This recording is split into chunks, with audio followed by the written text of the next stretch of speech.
Hi viewers, you are listening the Alpha King's Untold Stories, romantic audiobooks that will make your heart race, and you will enjoy it a lot.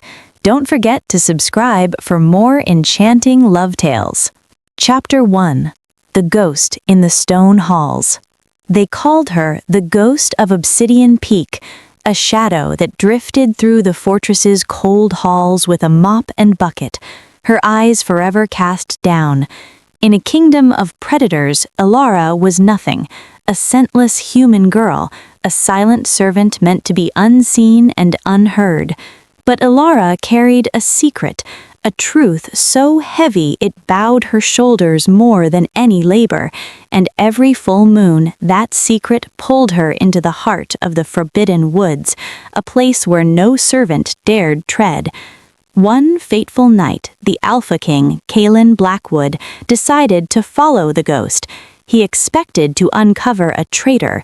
What he witnessed in the moonlit clearing did not just shatter his understanding of his world, it ignited a chain of events that would threaten his crown, his kingdom, and the very future of all shifter kind.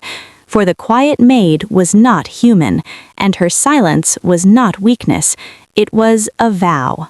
Obsidian Peak was not a home, it was a weapon carved from the mountain itself. Its black stone walls drank the sunlight, casting a perpetual chill over the halls within. The air thrummed with raw power, pine, iron, and the restless energy of wolves. This was the seat of the Blackwood Pack, ruled by Alpha King Kaelen Blackwood, a leader whose name was spoken in whispers of fear and fierce loyalty. His was a reign forged in battle, a kingdom held by sheer, unyielding will. For Elara, the fortress was a gilded cage. Her world was of cold water, worn stone, and endless echoing corridors. Again, girl, I want to see my face in that floor, not your pitiful reflection. The head housekeeper, Agnes, was a stout beta female with a voice like grinding stone. Her boots halted a hair's breadth from Elara's raw, red fingers. Elara did not flinch. She did not look up. She kept her movements steady, the rough cloth circling over the marble, her curtain of chestnut hair hiding features that were carefully, painfully plain. Only if one looked too closely, a dangerous thing to do, might they see the faint storm-colored flicker deep within her gray eyes. "Yes, Mistress Agnes," she murmured, the words a dry rustle in her throat. Her voice was a tool she rarely used, as unfamiliar as laughter. At 19, Elara was a wisp of a thing, all sharp angles and silent motions. To the wolves of Obsidian Peak, she was less than an omega, a null, they called her, a creature with no wolf spirit, no discernible scent, no value beyond the labor she could provide. She had been found 3 years prior on the pack's northern border, half drowned in the icy river, her memories a blank slate. Or so the story went. The truth was a locked chest buried deep inside her, and the key was forged in moonlight and blood. The grand hall's massive double doors crashed open. The scattered whispers of servants died instantly, swallowed by the thick silence of deference. Alpha King Kaelen strode in, a storm given human form. He was flanked by his beta, Rylan, and his gamma, Torin. Kaelen stood well over 6 feet, a mountain of muscle and restrained violence. His hair was the black of a starless night, and his eyes, a piercing glacial blue, scanned the hall, missing nothing. His very presence was a weight, an alpha aura that pressed the air from the room and made lesser wolves bare their throats instinctively. Elara ceased movement, pressing herself into the cold stone, becoming part of the shadows. "Don't see, don't breathe, be the dust." "The council will not be silenced much longer, my king," Rylan was saying, his voice low and urgent as they walked. 5 years without a chosen Luna. The neighboring packs scent uncertainty. They call it a flaw in your reign. Kaelen stopped in the very center of the hall, mere paces from where Elara lay. She could smell him now, petrichor, ozone, and the deep, ancient scent of forest bedrock. It was a fragrance that made her heart clench with a strange, unwelcome tremor. "What is that?" he murmured, more to himself than his men. "What is what, Alpha?" asked Rylan, confusion lacing his words. A scent like wild mountain lavender and a lightning strike, faint, gone now. Kaelen frowned, his glacial gaze sweeping the hall. It passed over the trembling servants, brushed over Elara's dirt-smudged form, and moved on. She was covered in the smell of soap and stone dust, a perfect camouflage. He shook his head, a sharp, dismissive motion. "Nothing. It is the new cleaning solution. It stings the nose. Come." The three wolves marched out, the doors sealing shut behind them with a sound like a tomb closing. Elara finally exhaled, a shaky, ragged sound. That had been too close. The bitter suppression tea she drank at dawn was losing its potency. Tonight was the blood moon, the one night her magic, the wild, luminous force she kept shackled, strained against its bonds with impossible pressure. The wolf within her, the one she had silenced since the night her family died, demanded to run. She glanced at the towering grandfather clock. It was nearly midnight. She had to get out now. Chapter 2. The Whispering Woods. The transition from the suffocating, scent-heavy air of the fortress to the crisp, pine-laden breath of the night was like taking a first gasp after drowning. Elara moved with a phantom's grace, slipping through the unguarded scullery exit, a path she had mapped for 3 long years. She knew the patrol rotations by heart. Torin's team swept the east battlements every 23 minutes. She had a 4-minute window. A dark, oversized cloak, scavenged from the lost and found, swallowed her slight frame. She did not run. Running triggered the predator in every guard. She walked with a swift, silent purpose, a shadow flitting between the deeper shadows of the topiary wolves that guarded the manicured gardens. Clear. Her heart hammered a single frantic beat as she darted across the final, exposed stretch of lawn and plunged into the embrace of the forbidden woods. These woods were forbidden for a reason. They were old, older than the pack, pulsing with a magic that did not welcome interlopers. Tales spoke of ancient spirits and treacherous ground, but Elara did not fear the spirits. The forest knew her. As her boots met the soft, mossy earth, the very wind seemed to sigh through the leaves. Elara, daughter. She moved deeper, the terrain growing wilder. Thorns reached for her cloak but seemed to shrink back before they could snag the fabric. She was not just a werewolf, she was something else, a remnant of a bloodline erased from history books and pack lore, a secret walking on 2 legs. 2 miles in, she reached her sanctuary, the Moonglade. It was a perfect circle of ancient silver birch trees, their white bark glowing in the darkness, branches weaving a natural cathedral overhead.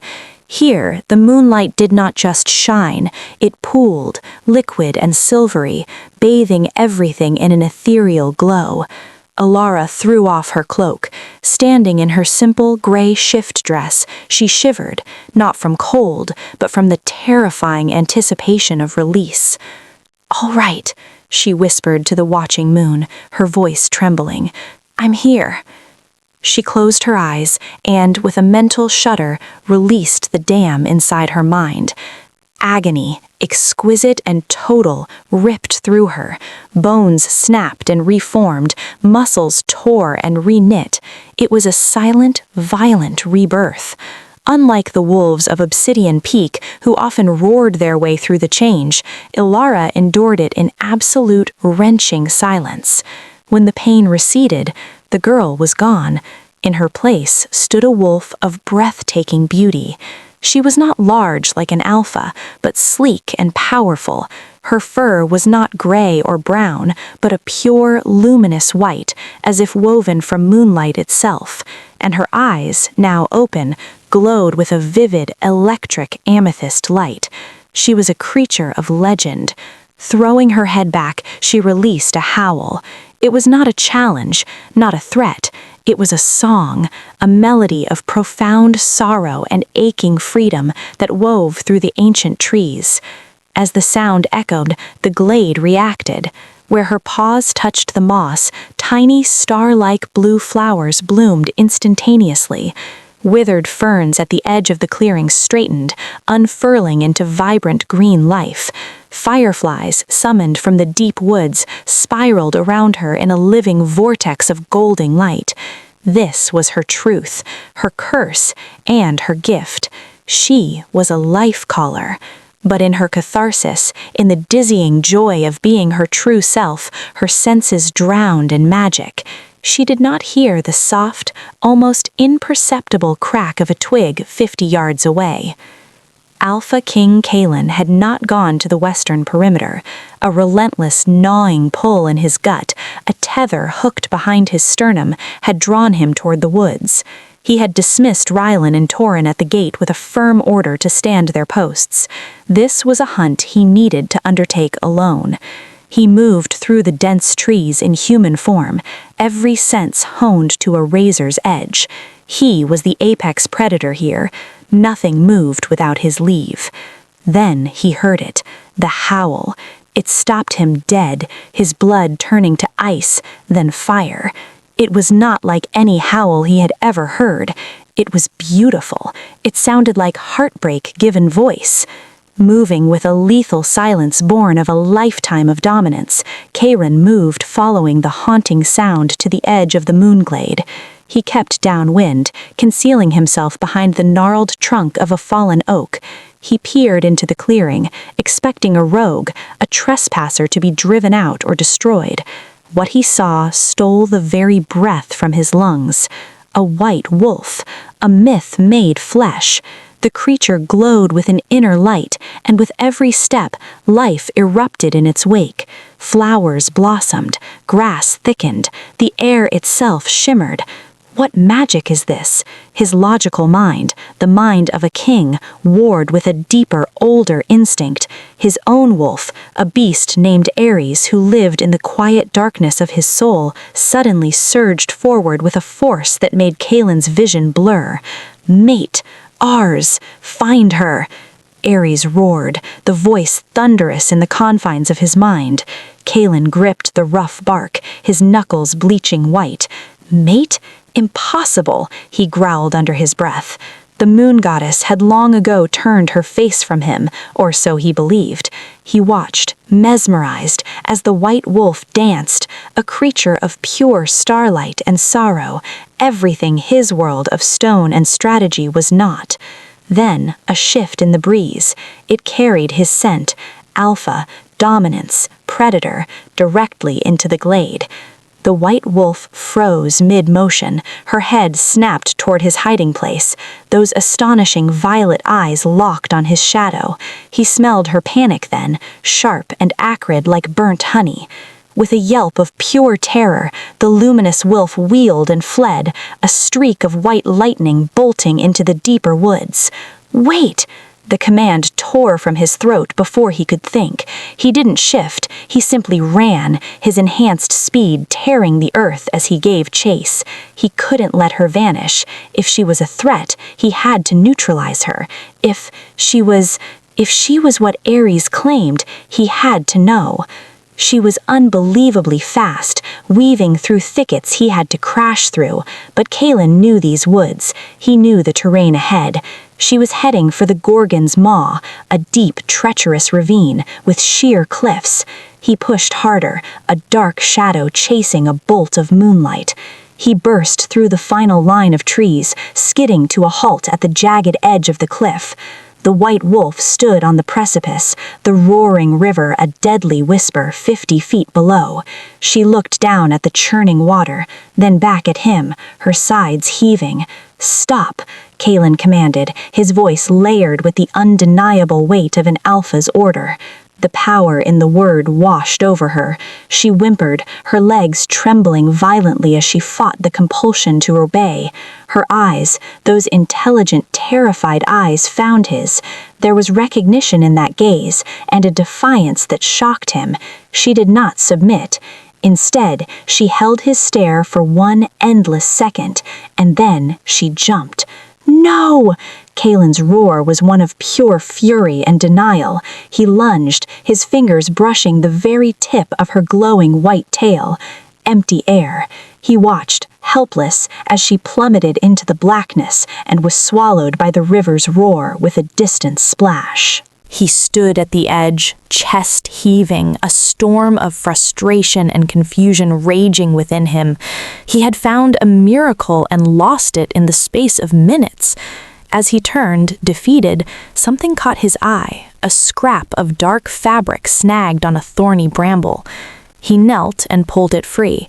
It was rough, gray cotton, the standard issue of the lowest-ranking servants in his fortress. Kaelen stared at the scrap, his mind making connections with cold, clinical precision. The strange scent in the hall, the silent, colorless maid who scrubbed the floors, the girl with the down-turned eyes. Elara. A slow, dangerous understanding dawned on him, cutting through the frustration. A predatory, possessive smile touched his lips, devoid of any warmth. "Found you," he whispered to the night, the scrap of cloth clutched tightly in his fist. Chapter 3. The Lion's Den. Elara was alive, but it was a near thing. The river had been merciless, battering her against rocks before finally spitting her out, bruised and broken 3 miles downstream. A normal wolf would have been crippled, a human would have been dead, but the ancient magic in her blood, weakened by exhaustion and fear, worked slowly, stubbornly knitting bone and flesh. She had limped back to Obsidian Peak in the deadest hour of night, soaked, trembling, and in excruciating pain. The soiled dress was ashes in the incinerator. Her skin was raw from scrubbing, trying to erase the scent of the forest, the river, and him. Now, at 6 in the morning, the scullery was a chaotic hell of noise and heat. Her left side was a tapestry of purple and blue hidden beneath a fresh, scratchy uniform. Every breath was a sharp reminder of her folly. "Move your feet, girl! The Alpha's breakfast won't cook itself!" Mistress Agnes bellowed, shoving a heavy tray of tarnished silver into Elara's arms. The jolt sent a white-hot lance of pain through her ribs. She gritted her teeth, swallowing a scream. "Yes, Mistress Agnes," she rasped, voice barely audible over the clatter.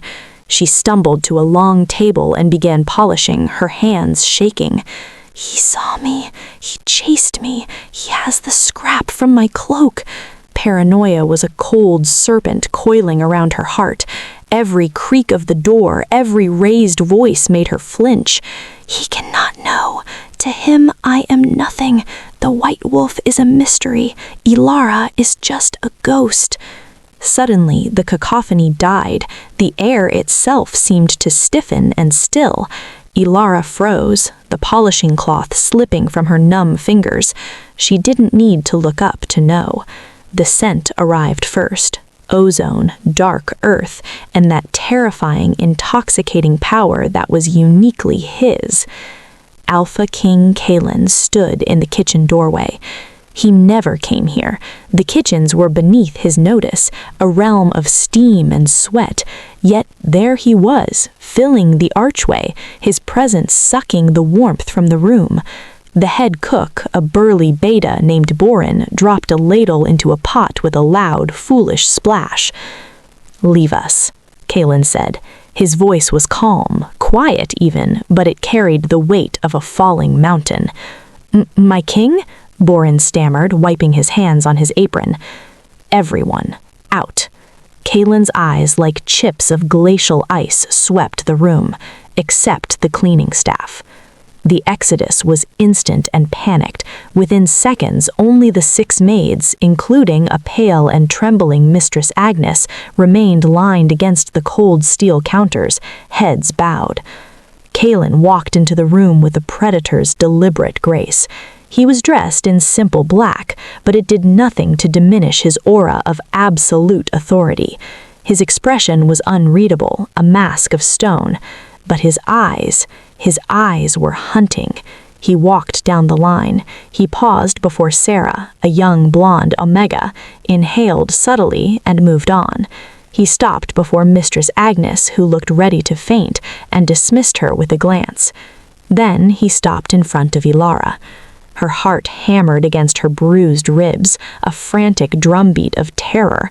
She stared fixedly at his boots, polished to a lethal shine. "Look at me." The command was soft, yet it brooked no disobedience. Slowly, painfully, Elara raised her chin. Meeting those glacial blue eyes felt like stepping into a blizzard. They were dissecting her, piece by piece. "What is your name?" he asked, though he knew he had to know. "Elara, my king," she whispered. Elara, he tested the name as if tasting a strange new spice. "You were scrubbing the Grand Hall last night." "Yes, my king." "And after your duties, where did you go?" I retired to my quarters, my king. I was very tired." The lie was ash on her tongue. Kaelen took a single step forward, invading her space. He was so close she could feel the heat radiating from him, could see the faint scar along his jawline. "To bed," he repeated, his voice dropping to a low, dangerous purr. "Strange. My guards found river mud on the handle of the servants' entrance this morning, black, silt-laden mud from the Gorgon's Maw tributary." Elara's blood turned to ice. She stopped breathing. Kaelen continued relentless. "And I found this." He reached into his pocket and drew out the scrap of gray fabric. He held it up, not to her uniform, but to the frayed edge of her sleeve from the dress she had burned. It was an exact match. "A wolf jumped from that cliff last night, Elara. A very special wolf. And I believe that wolf was wearing this." Mistress Agnes gasped. "My king, surely not. Elara is a gnoll. She has no wolf. She can't even—" Kaelen silenced her with a look. His gaze never left Elara's. "Is that true, Elara? Do you have no wolf?" I am nothing, my king," she stammered, tears of pain and fear pricking her eyes. He studied her for a long, agonizing moment. Then his hand moved. It was not a violent motion, but a deliberate one. He reached out and closed his fingers around her left arm, his grip encircling exactly the spot where the deepest bruise from a glancing blow against a river rock lay throbbing beneath the wool. Agony, blinding and white, exploded through her shoulder. Elara's vision swum with black spots. A normal person would have shrieked. A normal wolf would have snarled. Elara did neither. She bit down on the inside of her cheek until she tasted the sharp, metallic tang of blood. Her body went rigid as iron, but she did not pull away. She did not make a sound. She became the statue, the ghost. Kaelen felt the tremor that ran through her, the heat of the injury beneath the fabric.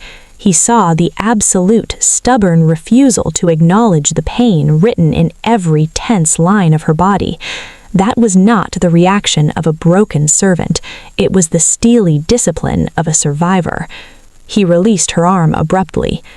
"Mistress Agnes," Kaelen said, turning away, his face once again an unreadable mask. "Yes, Alpha?" "Elara is reassigned. Effective immediately." Elara clutched her throbbing arm, confusion cutting through the pain. Reassigned? To the mines? To the border outposts? Kaelen paused at the doorway, glancing back over his shoulder. That same predatory, knowing smile touched his lips, a silent promise of games to come. "She is no longer a cleaning maid. She is to be my personal attendant. She will serve in the Alpha Wing. Have her things moved. She begins tonight at the state dinner." He was gone, leaving behind a silence thicker than the stew simmering on the stove. Elara stood rooted to the spot, the eyes of the other maids upon her, a mixture of pity, fear, and envy. This was not a pardon. This was not a promotion.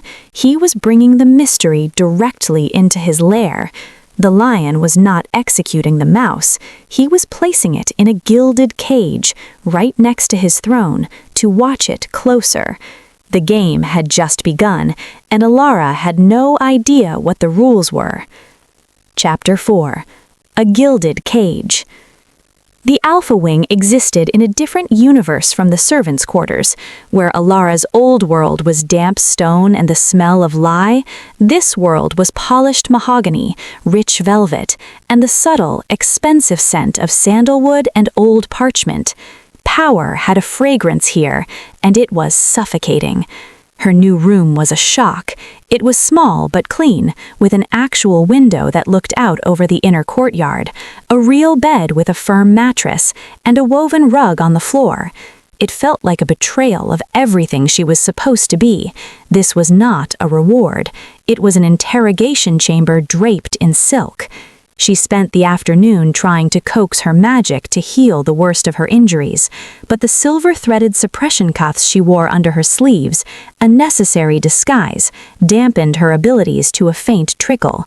The deep ache remained. Her new uniform was another kind of prison. A crisp, high-necked dress of charcoal gray with silver piping. It was finer than anything she had ever worn, but it was tailored, clinging to a shape she had spent years hiding beneath baggy rags.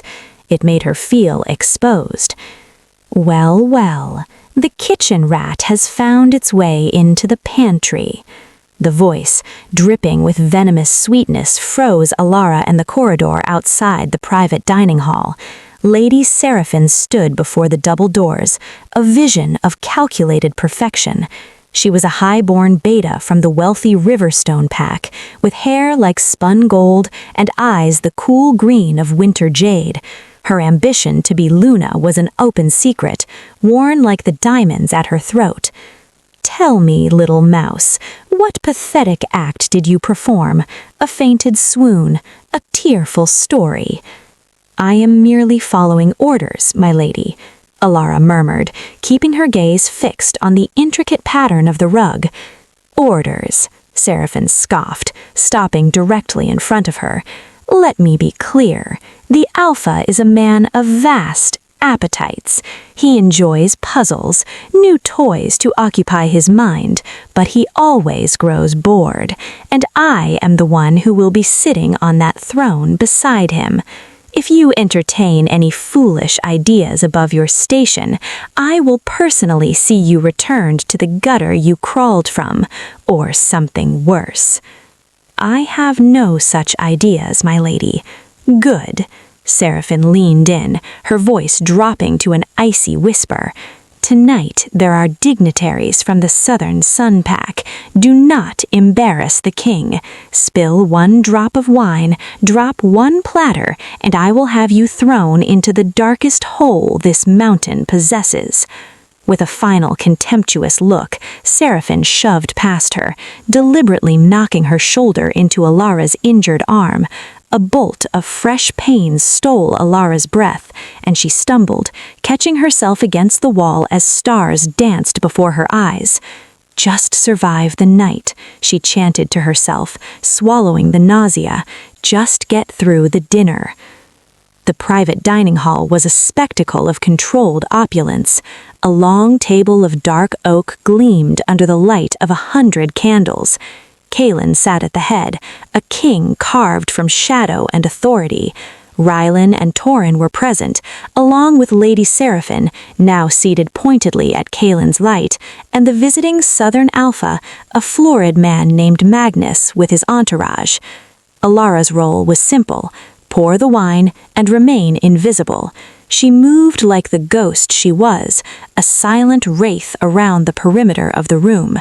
The heavy crystal decanter felt like a boulder in her aching arm, but she kept her grip steady. As she approached Kaelen to refill his goblet, the conversation dipped. So, Kaelen, Alpha Magnus boomed, tearing into a roasted pheasant. Rumors on the wind speak of a disturbance in your woods last night. My scouts near the border heard a howl, unlike any they'd known, almost beautiful. Kaelen didn't look at his guest. He was watching Elara's hand as she poured the deep red wine. He was noting the faint, almost imperceptible tremor in her wrist. "A rogue," Kaelen stated, his voice dismissive. "It has been dealt with." "A rogue?" Seraphine laughed, a tinkling, hollow sound. She placed a possessive hand on Kaelen's arm. "Probably some mangy outcast. I'm sure our Alpha put it down, didn't you, my dear?" "It escaped," Kaelen stated, his eyes still on Elara's trembling hand. "Escaped?" Magnus raised a bushy eyebrow. "Escaped from the Alpha King himself. You must be losing your edge, Blackwood." The temperature in the room plummeted. Rylan and Torin went still. Insulting Kaelen was a dance with death. Kaelen slowly turned his head, his glacial gaze locked on Magnus. The prey was unique. I decided to let the chase linger. The capture will be all the more satisfying for it. As he spoke, his eyes flicked up to meet Elara's for a fraction of a second. The look was a physical touch. Her hand spasmed. A single fat drop of crimson wine splashed onto the immaculate white tablecloth. The silence that followed was absolute, broken only by the crackle of the hearth. "You clumsy, useless wretch!" Seraphine shrieked, shooting to her feet. Her chair screeched against the stone. "Look at this! A stain on the Alpha table! It's an insult!" It was a tiny spot, barely noticeable, but Seraphine seized it like a lifeline. She snatched a linen napkin and hurled it at Elara's face. "Clean it! No, get out! You are an embarrassment!" Elara flinched back, the napkin falling to the floor. I am sorry, my king. She is worthless," Seraphine cried, her voice rising to a hysterical pitch. "Why do you tolerate this null in your presence? She reeks of fear and filth. Let me have her dismissed, now." She raised her hand, her intent to strike clear in her furious eyes. "Enough." Kaelen didn't shout. He didn't need to. The single word spoken in that low, thunderous rumble vibrated in the chest of everyone present. Seraphine froze, her hand hovering in the air. Kaelen stood. He loomed over the table, his attention now fully on Elara, ignoring the sputtering Seraphine completely. "Come here," he commanded. Trembling, Elara took a step forward. She expected a blow, a condemnation, to be dragged away. Kaelen reached out and took her hand, the one that had held the decanter. His fingers were rough, warm, and surprisingly gentle. He turned her palm upward, inspecting it. He saw the old calluses from years of scrubbing, the new redness from the hot water, the faint tremors she could not control. "You are injured," he stated. It was not a question. "It is nothing, my king," she whispered. "You are shaking," he countered. He lifted her hand, bringing it closer to his face. He inhaled deeply, his eyes closing for a brief moment. Elara's heart stopped. The herbs. The stress is burning through the herbs. Can he smell it? Can he smell her underneath the Maid? Kaelen's eyes opened, narrowing slightly. He smelled soap, lie, and fear. But beneath it, so faint it was almost an echo, was the ghost of that scent from the woods. Wild lavender and the clean, sharp scent after a lightning strike. The scent of the white wolf. He looked at Seraphine, his gaze like a whip. "Sit down, Seraphine." "But, Kaelen," I said, "sit." The Alpha command in his voice was a physical force. It slammed into Seraphine, driving her down into her chair with a gasp of shock and humiliation. Kaelen looked back at Elara. He didn't release her hand. "You will not serve for the remainder of the evening. Rylan, see to it." He then leaned closer, his voice dropping so only she could hear, the warmth of his breath brushing her ear. "Go to my private study, the one at the end of the east corridor. Wait for me there. Do not leave. If you are not there when I finish here, I will tear this fortress apart stone by stone to find you. Do you understand?" Elara nodded, mute with terror and confusion. She pulled her hand from his, the skin tingling where he had touched her, and fled the room. As the doors shut behind her, she heard Alpha Magnus's nervous chuckle. Quite protective of the help, Blackwood. "She is not help." Kaelen's voice drifted through the heavy wood, dark and final. "She is a riddle, and I do so enjoy solving puzzles."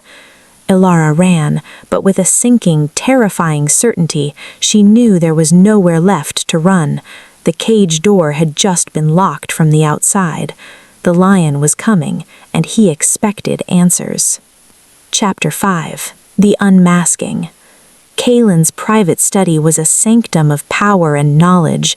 It was a cavernous room, 2-story high, lined with shelves groaning under the weight of ancient leather-bound tomes and scrolls. A massive fireplace dominated one wall, its flames casting dancing shadows over the rich Persian rugs and deep armchairs. The air smelled of aged paper, cedar, and hymn, that unmistakable scent of storm and stone. Elara stood in the center of the room, feeling like a specimen pinned for examination. An hour ticked by, measured by the ponderous tick-tock of an ornate clock. Each second was a hammer blow on her nerves. Her arm throbbed in time with it. She considered the tall, leaded grass windows. She could break one, jump, shift before she hit the courtyard. But his scent was everywhere here, a thick, intoxicating musk that made her thoughts cloud and made the wolf inside her whine with a confusing mix of dread and a strange pull. The door clicked open. Elara spun, her heart leaping into her throat. Kaelen entered. He had shed his formal jacket and rolled up his sleeves of his white shirt, revealing forearms corded with muscle and old scars. He looked less like a king now, more like a warrior who had just left the training grounds. His expression was intense, focused, utterly terrifying. He didn't speak. He walked to a sideboard, poured 2 fingers of amber liquor into a crystal glass, and took a slow sip. The sound was deafening in the quiet. "Seraphine is predictably enraged," he said casually, leaning against the desk. He swirled the liquid in his glass. "See, convinced I've taken a lover from the scullery." Elara kept her eyes on the flames in the fireplace. "I am sorry to have caused trouble, my king. Look at me." It was the same command from the kitchen, but layered now with an intimacy that made it far more dangerous. She obeyed. His glacial eyes held hers. "He's wrong, of course," his voice continued, a low, smooth rumble. "I do not take lovers, and I have no interest in liars." Elara's breath caught. "I have not lied." "You lying by omission is still lying, Elara, or whatever your true name is." He pushed off the desk and began to stalk toward her, a panther circling her prey. He stopped mere inches away, his presence overwhelming. He reached out, not roughly, and took her chin between his thumb and forefinger, forcing her to hold his gaze. His skin searing. "A girl, scentless, memoryless, appears on my border. For 3 years she is a ghost. Then, on the blood moon, a mythical white wolf, a creature of legend, appears in my woods, radiating magic so potent it heals the land. I chase this wolf. She chooses to leap into a deadly ravine rather than face me." His thumb stroked her jawline, a mockery of a caress. "The next morning, my ghost of a maid is crippled with an injury that perfectly matches a fall from a great height. She smells of river silt beneath the bleach, and when I test her pain," his grip on her chin tightened infinitesimally, "she does not make a sound. That is not the fortitude of a servant, Elara. That is the discipline of a soldier, a survivor." He leaned down, his nose brushing the sensitive skin of her neck, right over her frantic pulse. He inhaled deeply, his eyes closing for a brief moment. "And now," he murmured, his breath warm against her skin, the stress burning away your little herbal tricks, "I can finally smell you, underneath the fear and the soap. I smell like starlight. I smell like lightning and lavender. I smell like the wolf that has haunted me since last night." He pulled back, his eyes blazing with a ferocious, hungry light. "Tell me the truth," he commanded, and this time he layered the words with the full, crushing weight of his alpha power. It was a compulsion, a mental fist around her will. "Who are you? What are you?" The command hit her like a physical blow.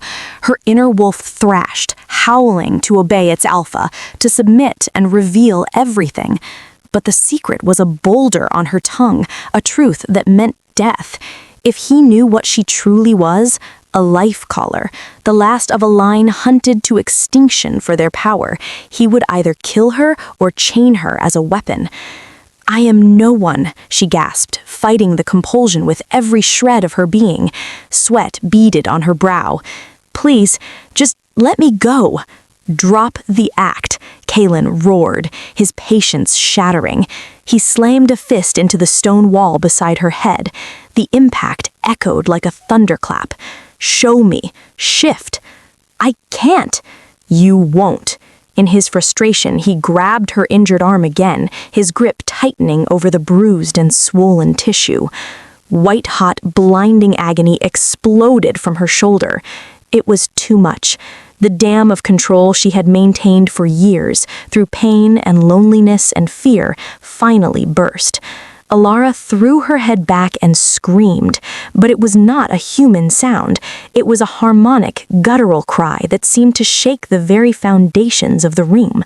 The crystal glass on the desk shattered. And then, the explosion. A wave of pure, violent amethyst light erupted from her core. It was not gentle, not like the healing glow in the woods. This was raw, unfiltered, defensive power. It slammed into Kaelen with the force of a charging bull, hurling the massive alpha across the room. He crashed into a bookshelf, sending a cascade of heavy volumes crashing to the floor. Elara collapsed to her knees, gasping for air. The glamour that dimmed her eyes dissolved. They now glowed like twin violet stars in the dim study. Crackling arcs of lilac energy danced around her, raising the hair on her arms. The potted ivy on the windowsill went berserk, vines snaking across the floor at an impossible speed, leaves unfurling to the size of dinner plates. Kaelen groaned, pushing himself up from the wreckage of books. He wasn't angry. He looked awestruck. He stared at the slight girl kneeling amidst the arcane, impossible magic. "A life caller," he breathed, the words filled with a reverence that shocked her. "The legends, they said your kind were all dead, wiped out in the Purge Wars." Elara looked up at him, terrified of what came next. Now that the mask was gone, what would the predator do? "Kaelen, please," she begged, her voice raw. "They killed my family for this, for what I am. You have to let me leave. You don't understand the danger." "Leave?" He growled the word, a sound of pure possession. He got to his feet and crossed the room, ignoring the crackling energy that stung his skin. He dropped to his knees in front of her, his hands coming up to cradle her face. His thumbs brushed over her glowing eyelids. In his own eyes, the glacial blue was now churning with a storm of emotion, wonder, fury, and a terrifying, possessive certainty. His wolf, Ares, was a constant, joyful howl in the back of his mind. Found. Ours. Mate. "You are never leaving," Kaelen swore, his voice rough with a feeling he couldn't name. "You are the white wolf. You are a life caller. And by the breath of the goddess herself, you are my fated mate." The words landed between them like a living thing. Elara's breath caught, her glowing eyes wide with disbelief and a traitorous, forbidden spark of hope. But before she could process the declaration, before she could utter a single word in response, the night was torn apart by a sound that froze the blood in their veins. It was the alarm siren, a high, keening wail that had not sounded in a generation. It meant only one thing: Obsidian Peak was under attack. Chapter 6: The Breach. The fragile, charged moment in the study shattered like glass. The haunting wail of the siege sirens tore through the fortress, a sound of pure, undiluted alarm that promised blood and fire. Kaelen was on his feet in an instant, the lover's awe on his face replaced by the cold, hard mask of the general. "Stay here," he commanded Elara, his voice snapping with authority. "Lock this door. Do not open it for anyone but me. Do you understand?" He didn't wait for her answer. He was a blur of motion, tearing out of the room. Before he had even reached the corridor, she heard the sickening, familiar sound of bones breaking and reforming. A moment later, a roar shook the stones, not a human shout, but the challenge of a massive, enraged wolf. Ares had been unleashed. Elara stumbled to her feet, her magic still flickering around her like dying embers. "Stay here. Hide." The command warred with every instinct she possessed. The sounds of battle erupted from below, snarls that were not from her pack, screams of pain, the clash of steel, the wet, terrible thud of bodies meeting stone. She ran to the study's window, now devoid of glass from her magical outburst, and looked down into the main courtyard. Chaos. Pure, distilled chaos. The massive gates were breached, hanging from twisted hinges. Dozens of wolves, larger and paler than any Blackwood warrior, poured into the courtyard like a spectral tide. Their fur was the color of old ice, their eyes glowing with a savage amber light. The Northern Frostfang Pack. They moved with a chilling, militaristic precision, cutting through Kaelen's guards who were scrambling to form a defense. And leading them was a wolf of nightmares.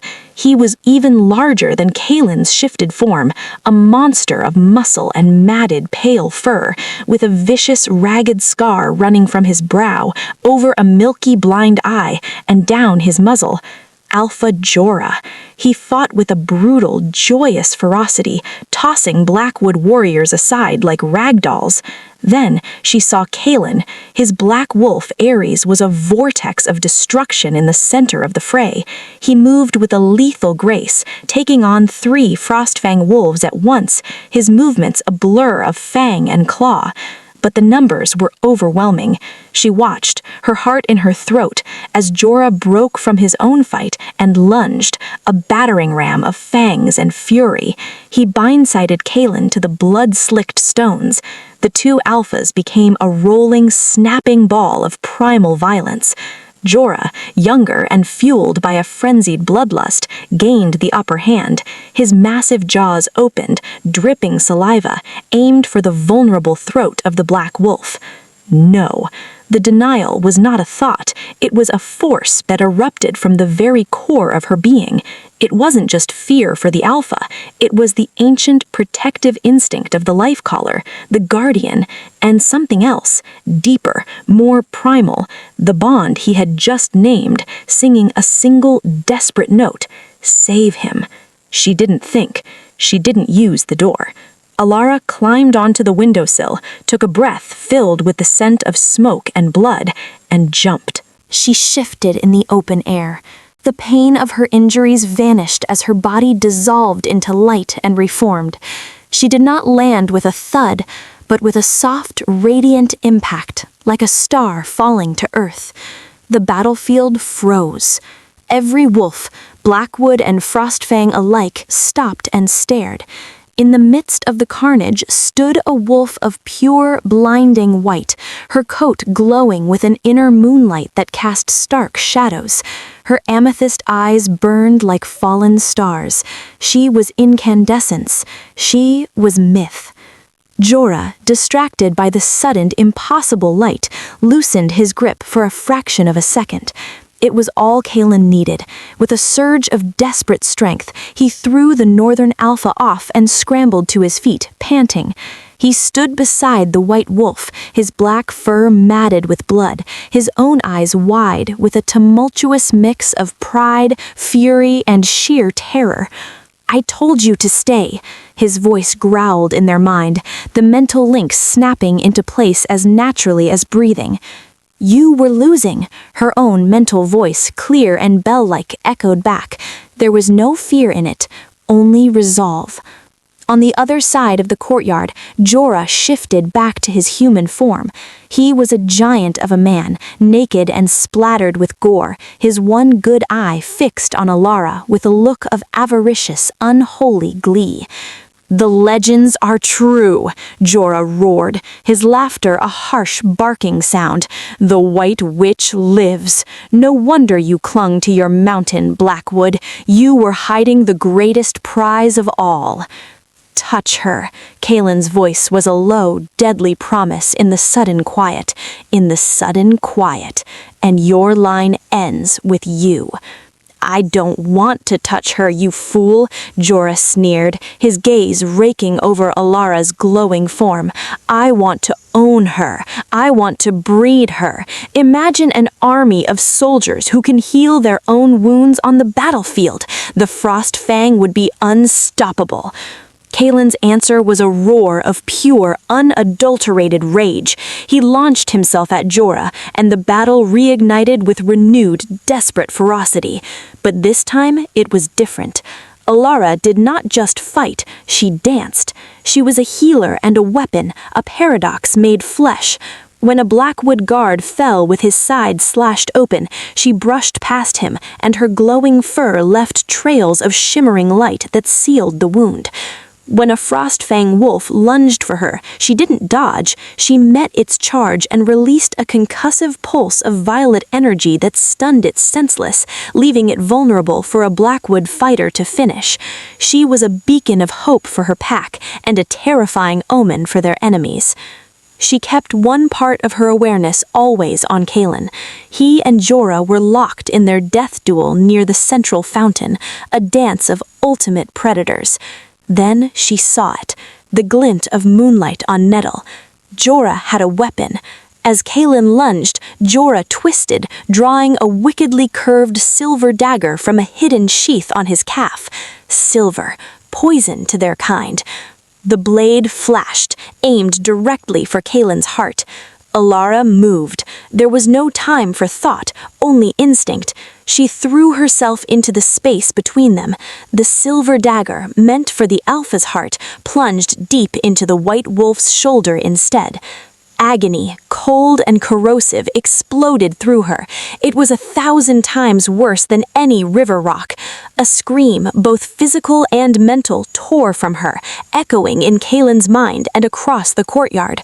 Her brilliant light flickered, dimmed, and she collapsed, the glowing white fur around the wound already blackening and smoking. Kaelen's world went silent. Then it turned red.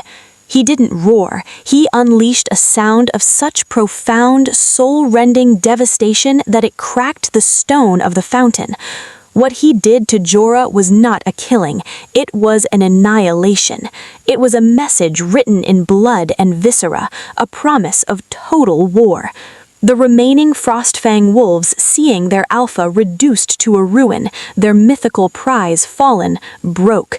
Their discipline shattered into panic, and they fled back into the night from whence they came. The battle was over. A terrible, blood-soaked silence fell, broken only by the moans of the wounded and the crackle of distant fires. Kaelen shifted back, not caring for his nakedness, covered in blood that was not his own. He fell to his knees beside the White Wolf. Elara had shifted back to her human form, small and terrifyingly pale against the dark stones.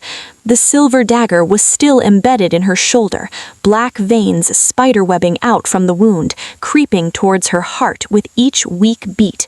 Her breathing was shallow, each gasp a struggle. The violet light in her eyes was guttering like a dying candle. "No," Kaelen begged, his hands hovering over the hilt, shaking violently. "No, no, no! Elara, look at me! You're a life caller! Heal yourself! Do it!" Her eyes fluttered open, the amethyst almost gray. "Can't," her voice was a faint whisper in his mind. "Silver, too deep." Rylan! Kaelen's roar was raw with a terror none of his warriors had ever heard. Get the healers now! He looked down at the girl who had been a ghost, who had become a queen of light, and who now lay dying in the filth of his courtyard to save him. The secret was out. The war had truly begun.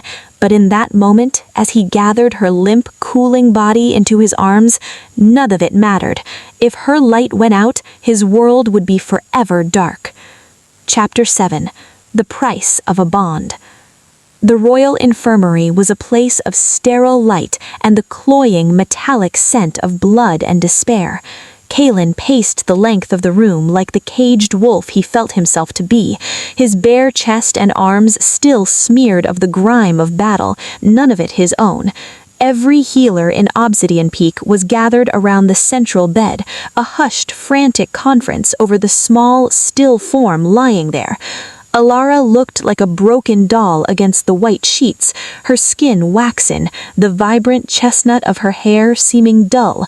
The dagger was gone, but its work remained, a vicious, blackened wound on her shoulder, from which inky tendrils of poison spread beneath her skin, inching towards her heart with each weak beat. Do something! Kaelen's snarl finally broke, his control fraying. He slammed a metal instrument tray onto the floor, sending scalpels and probes clattering across the floor. Why is she not healing? She is a life caller. She mended the florist floor. The head healer, an ancient, wizened man named Orin, turned with fear in his eyes. My king, the silver was coated with wolfsbane concentrate. It is a poison designed to paralyze our natural healing. Her magic, it is fighting it, but it is like a man trying to bail out a flooding ship with a thimble. The poison is winning. Her own strength is failing.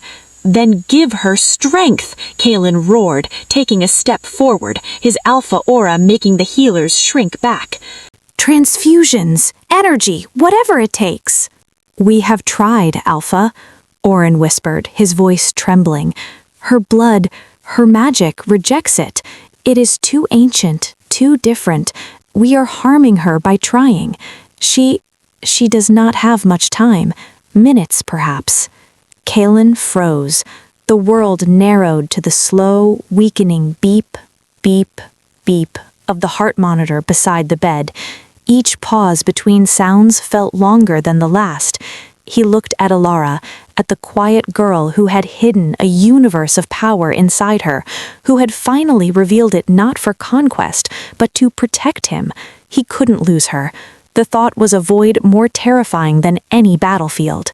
A memory surfaced then, not his own, but from Ares, from the deep instinctual knowledge of the wolf, an ancient rite, a forbidden bond, not the political meeting of alphas, but the primal, soul-deep claiming of a fated pair, a bond that would share not just hearts, but life force. It was irreversible, it was all-consuming, and it was their only chance. Leave us, Kaelen commanded, his voice suddenly deathly calm. My king, she needs constant, get out. The roar shook the glass vials on the shelves. The healers fled. Alone, Kaelen approached the bed. He sat on its edge, the frame groaning under his weight. He took Elara's cold, limp hand in both of his, enveloping it.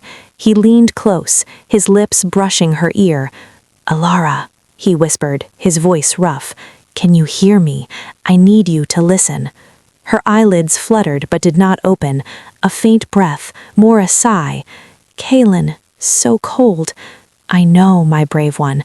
I am going to make you warm, but you have to trust me. You have to accept me. He brushed the damp hair from her forehead, his touch gentler than it had ever been. I cannot heal you, that I can bind you to me. I can give you my strength, my life. But once it is done, there is no undoing it. You will be tied to me, and I to you, for as long as we both draw breath. Do you understand? Her eyes opened then, just a slit. The violet was so dim, almost gray. She looked at him, and in that fading light, he saw not a king, but the man beneath, terrified, desperate, and utterly determined. She gave the slightest, almost imperceptible nod. "Save me," she breathed. It was all the consent he needed. Kaelen did not hesitate. He leaned down to the juncture of her neck and shoulder, on the side opposite the wound, where her pulse fluttered like a trapped bird. He let his canines elongate, sharp and deadly. "Forgive me," he murmured, a prayer and a promise. Then he struck. It was not the violent bite of a predator. It was a sacred, desperate anchor. As his teeth pierced her skin, he did not take, he gave. He unlocked the deepest well of his alpha power, the primordial life force that sustained his reign, and he poured it into her through the forming bond. Golden light, warm and bright, erupted from the point of contact, flooding the sterile room. It clashed with the cold, black poison spreading from her wound. Elara gasped, her back arching off the bed, a silent scream on her lips. Fire raced through her veins, his fire, aggressive, dominant, overwhelming. It sought out the chilling venom and burned it away in a cleansing conflagration. The heart monitor stuttered, then began to beep stronger, faster, a steady, rhythmic drum of returning life. The black veins receded, fading like shadows before a rising sun. The wound itself shimmered, the flesh knitting together from the inside out, leaving behind not a scar of corruption, but a delicate, silvery mark. Kaelen pulled back, panting, licking a single drop of her blood from his lip. On Elara's neck, where his teeth had pierced, a mark now glowed faintly before settling into her skin, an intricate, beautiful tattoo of a wolf's head intertwined with a flowering briar rose, the symbol of the Blackwood Pact and the wild, resilient nature of the life caller. Elara took a deep, shuddering breath, as if breathing for the first time. Her eyes snapped open. They were not just violet anymore. They were violet rimmed with a thin, electric band of glacial blue, his blue. The bond was visible in her gaze. "Kaelen," she breathed, her voice no longer a whisper, but clear and whole. He collapsed forward, his forehead resting against hers, his whole body trembling with relief and the aftershocks of the profound magic they had just woven. "I'm here," he whispered, his own voice thick. "I've got you. You're safe." She was safe, but she was also irrevocably his, and he was hers. The quiet maid and the Alpha King were now bound by a tie older than their kingdoms, and the world outside was about to feel the seismic shift of their union. Chapter 8. The Queen Ascendant. 3 days later, the grand hall of Obsidian Peak was a sea of restless energy and murmured speculation.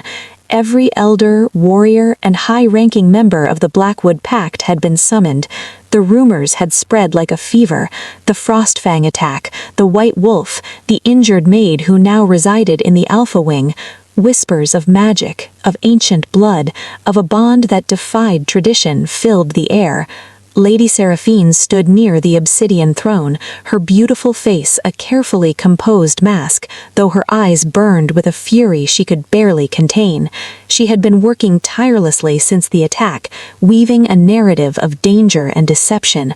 "We must be rational," she declared, her voice ringing out to cut through the murmurs. She addressed the crowd, playing the concerned noble. "This girl is an anomaly, a dangerous one. Her presence brought the Frostfang to our very gates. She is a weapon, and she has clearly bewitched our Alpha, clouding his judgment for her own ends." The massive doors at the entrance of the hall swung open. The murmurs died instantly. All eyes turned. Kaelen descended the central staircase, a king in full ceremonial armor of blackened steel, a cloak of midnight fur flowing behind him. But it was not the king the crowd stared at. It was the woman on his arm. Elara was unrecognizable. Gone was the gray servant's dress. She wore a gown of deep sapphire velvet that seemed to hold the night sky within its folds. Her chestnut hair, usually hidden, was braided in an intricate crown, woven with strands of moonstone and silver. She did not walk with her eyes downcast. She walked with her head high, her shoulders back, and an aura of calm, luminous power radiated from her that made the wolves nearest the stairs instinctively dip their heads, not in fear, but in awed respect. Kaelen led her to the center of the hall, directly into the space Seraphine had commandeered. The contrast was stark. Seraphine, in her frosty silks, all sharp angles and cold calculation.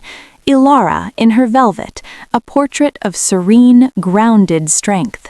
"You speak of danger, Seraphine," Kaelen said, his voice cool and clear, carrying to every corner.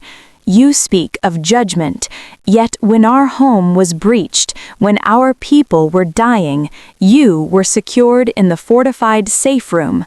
He paused, letting the implication hang in the air. "While you sought safety, this woman," he gestured to Elara, "took a blade of poisoned silver meant for my heart." A collective gasp rippled through the hall. "She is no mere girl," Kaelen continued, his voice rising, filled with a pride that was unmistakable. "She is a life-caller, the last of a line we thought lost to history, a blessing from the moon goddess herself, returned to us in our hour of need." He turned fully to Elara then, taking both of her hands in his. He looked at the mark on her neck, now openly displayed, a declaration to the world. "And she," he said, his words falling with the weight of destiny, "is my fated mate, by blood, by bond, and by right. She is your Luna." Seraphine made a choked sound, staggering back a step. You marked a servant? You would make a null your queen?" "I marked a warrior," Kaelen corrected, his gaze never leaving Elara's proud, violet-blue eyes. "I crown a queen." He looked to Rylan, who stood ready. "Escort Lady Seraphine to the borders. She is to be returned to her father in Riverstone. She is no longer welcome in Blackwood territory." "You cannot do this!" Seraphine shrieked, her composure shattering as guards moved toward her. "You are blind, Kaelen. War is coming. The whole world will come for her. They will see her not as a queen, but as a prize. They will burn your kingdom to ash to take her from you." "Let them come." The voice was Elara's. It was not loud, but it resonated with a strange harmonic power that silenced Seraphine's screams and stilled the hall. Elara stepped forward, gently disentangling one hand from Kaelen's. She looked not at Seraphine, but out at the packed hall, at the faces of the pack that had ignored her, mocked her, or simply never seen her. "Let them come," she repeated, and as she spoke, a gentle, visible wave of amethyst light pulsed from her, washing over the stone floor. Where it touched, hardy, white star flowers pushed through the cracks between the flagstones, blooming instantly. Vines of ivy unfurled along the columns, sprouting delicate silver leaves. "I have spent my life hiding in the shadows, running from what I am." She looked at Kaelen, and a small, fierce smile touched her lips. "I am done hiding. If they want a war over a prize, they will find we are not a treasure to be stolen. We are the mountain, and if they try to burn our woods," her eyes glowed brighter, and a low, protective growl threaded through her words, "we will remind them that nature's first law is not growth, it is survival." The pack stared, mesmerized by the display of gentle, impossible power and the steel in her voice.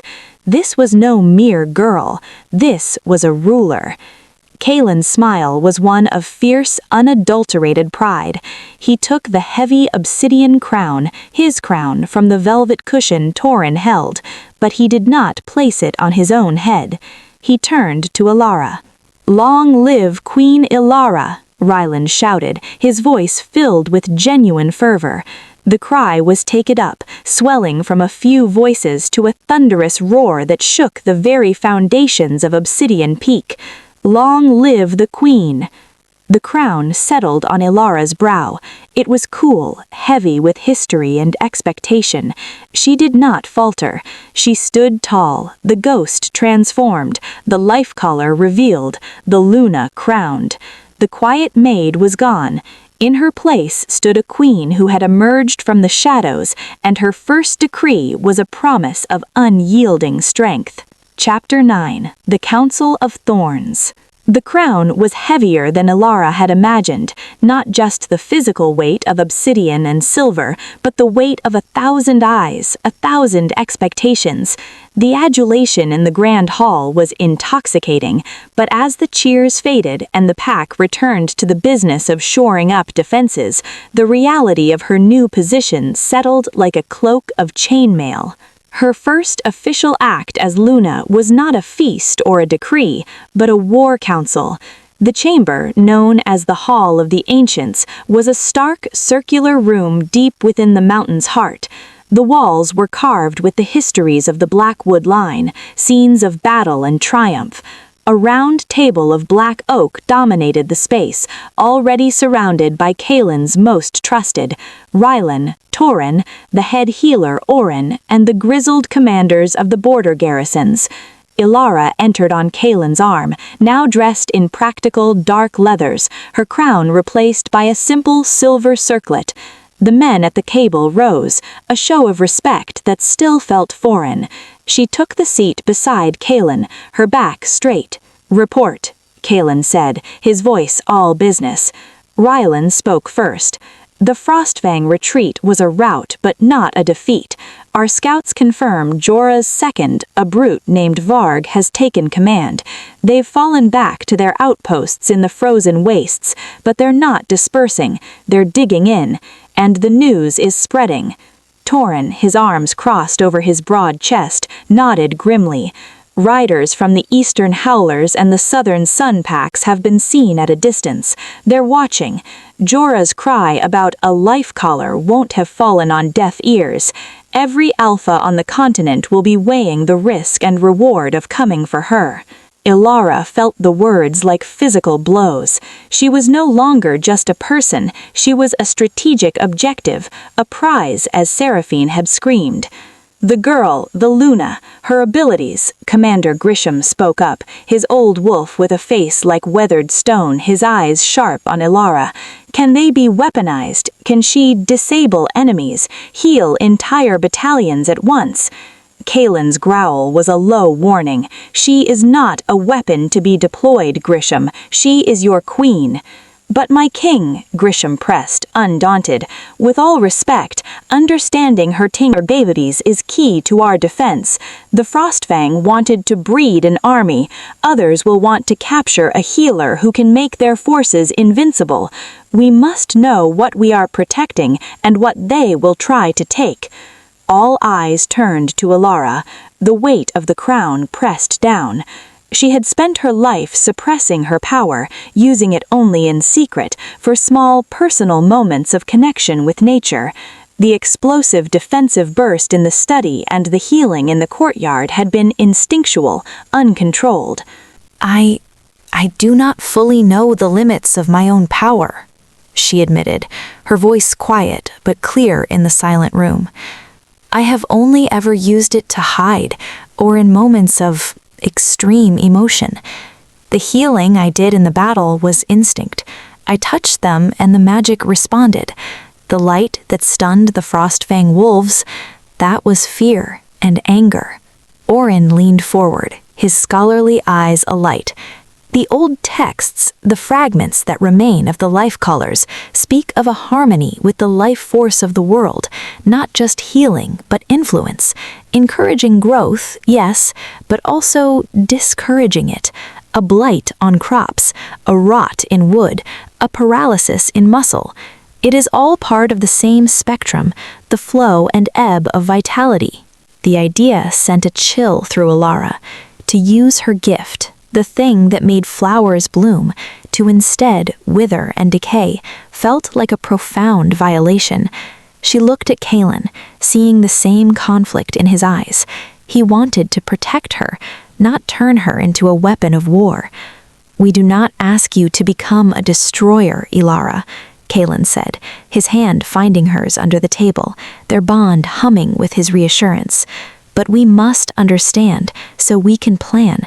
If an enemy believes you can heal an entire army, they will throw everything at us to get you.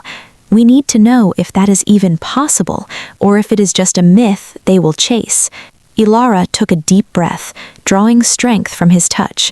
"Then I must learn," she said, the decision firming her voice. "I have spent my life fearing this tower. I must now learn to understand it, to command it, not just react with it." A plan began to form. Oren would scour the deepest archives for any surviving lore. Elara would begin training, not with swords, but with her magic, in a secured, warded courtyard deep within the fortress. Kaelen would redouble patrols and send carefully worded envoys to neighboring packs, not admitting to the life caller, but warning of Frostfang aggression and suggesting alliances of mutual defense. As the council broke, Rylan lingered.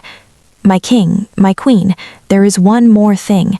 Our spies in Riverstone report that Lady Seraphine arrived home in a fury. She is not speaking of alliances. She is speaking of abomination, of a king seduced by dark magic. She is calling for a conclave of the packs." Kaelen's face hardened. A conclave was a rare gathering of the major pack alphas, a neutral ground to address threats to all shifter kind. It was a political battlefield, and Seraphine was maneuvering to put Elara on trial before the entire world. "The game changes," Kaelen murmured, his grip on Elara's hand tightening. "We will not wait for them to come to our mountain. We will take our truth to the conclave." Elara's heart stuttered. To leave the relative safety of Obsidian Peak, to walk into a gathering of the most powerful and ambitious wolves on the continent, it was madness. But looking at Kaelen's determined face, feeling the steady pulse of their bond, she knew it was the only move. To hide was to confirm their fears, to stand before them as what she was, a queen, a mate, a life caller, was the only way to secure a future that wasn't perpetual war. The path ahead was fraught with thorns, but for the first time, Elara was not walking it alone, and she was no longer afraid to be seen. Chapter 10: Whispers in the Stone. The warded courtyard became Elara's new world. It was a forgotten place, a square of weathered flagstones open to the sky, surrounded by all sides by the sheer, windowless walls of the inner keep. Ancient, fading runes were carved around its perimeter, meant to contain magical energy and dampen sound. Here she could practice without fear of prying eyes or causing unintended chaos. Oren, the healer, became her unlikely tutor. He arrived each morning with fragments of parchment, crumbling scrolls, and a boundless, scholarly excitement that was a stark contrast to the grim reality of their situation. "The texts are frustratingly vague, my queen," he said, carefully unfurling a scroll so old it threatened to disintegrate. The old life callers were reclusive people. They wrote of philosophy, of balance, of the song of the world. Practical manuals on how to stop a charging alpha with a vine are lacking. Elara smiled faintly. "So I must compose my own song." "Exactly." Oren's eyes twinkled. "Start with what you know, the growth, the healing. Can you call it without touch? Can you direct it?" The first attempts were frustrating. Elara would focus on a small potted seedling Oren had brought, willing it to grow. Nothing would happen. Then, in a moment of frustration, when a guard's sudden shout from the battlements startled her, a pulse of energy would flare from her, and the plant would shoot up a foot, its leaves unfurling with alarming speed. "It is tied to your emotions," Oren observed, making notes. "A double-edged sword. In battle, your fear and protectiveness could unleash great power, but it would be wild, uncontrollable. We must find the calm within the storm." Kaelen visited when he could, often late in the evening. He would lean against the doorway, a silent, watchful presence as she practiced. His belief in her was a tangible force, steadying her when her own doubts rose. One night, after a particularly draining session where she had managed to make a patch of moss glow with a soft, sustained light, he approached her. "Progress?" he asked, his voice a low rumble in the quiet yard. Slow, she admitted, wiping a bead of sweat from her brow. I can make things happen when I'm not trying. When I try, it's like grasping smoke. He stood before her, close but not touching. You commanded a room of hardened warriors today without saying a word during the supply audit. You looked at a discrepancy in the grain counts and just knew the quartermaster was hiding a theft. That is also your power, Elara. It's not just light and flowers. It's clarity, truth. She hadn't even realized. She had just felt a wrongness when looking at the man, a dissonance in the energy around him. She had simply stated, "This report is false," and he had broken down in confession. Perhaps that is part of the song of the world, she mused, hearing the false notes. Suddenly, Kaelen stiffened, his head cocked, his eyes narrowing. He was listening to something beyond the courtyard walls, through the pack link all shifter warriors shared. What is it? Elara asked, her own senses stretching. Rylan, at the northern post, a rider approaches under a flag of parley. From the Frostfang. Elara's blood ran cold. It's a trick. Likely, Kaelen agreed, his jaw tight. But parley is sacred. We must hear it. Come. He held out his hand. You are my Luna. Our enemies must see us united. Minutes later, they stood on the high northern battlement, the wind whipping at their cloaks. Below, at the edge of bowshot, a single rider sat on a shaggy, pale horse. It was not Varg, Jorah's second. It was an older wolf, gaunt and severe, with a long gray braid. He carried no visible weapon.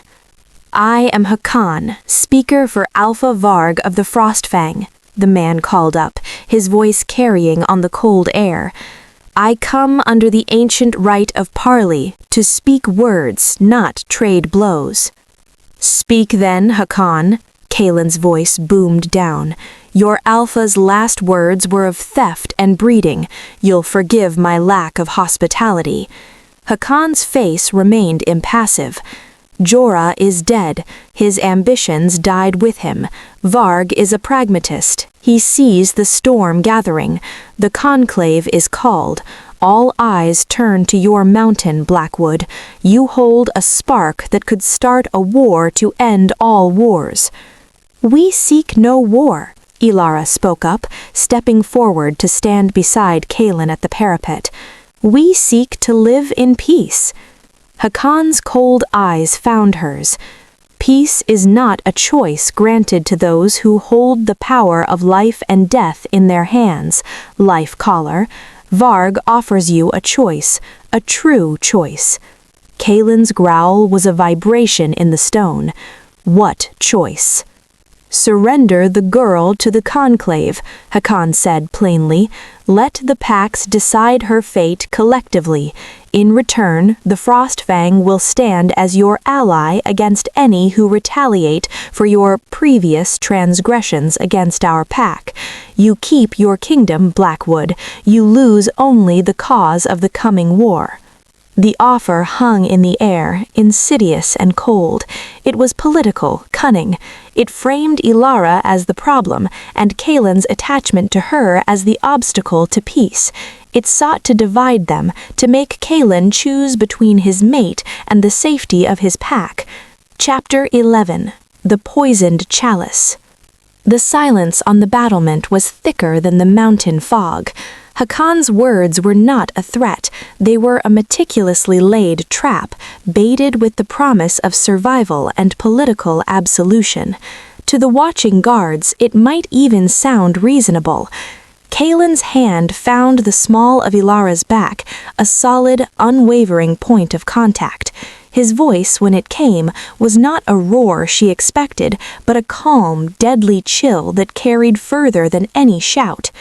Your Alpha Varg misunderstands, Kaelen stated, each word a chip of ice. Elara is not a cause of war. She is my fated mate and the crowned Luna of this pack. She is not a commodity to be surrendered to a committee. She is the heart of this kingdom. You ask me to cut it out and hand it over for the sake of a peace that would be nothing but a slow death." Hakon's expression did not change. "Sentiment is a luxury, Blackwood, one you may not be able to afford when the combined armies of 3 packs are at your gates. Varg offers you a path that saves your people." "It is a path of dishonor that leads to a cliff," Elara said, her own voice clear and steady, carrying a resonance that made the nearby torches flicker. "You speak of the Conclave deciding my fate. I have had my fate decided for me by others my entire life. No more. I will go to the Conclave, Hakon, but I will go standing beside my king, not delivered in chains as a bargaining chip. You can tell Varg his choice is rejected, and you can tell him this: if the Frostfang raises a hand against us again, they will find that a life-caller's gift is not only for growth. The same force that nourishes the root can also command the rot." She had not planned the words. They came from a deep, instinctual place, from the part of her that was learning to speak the language of her power.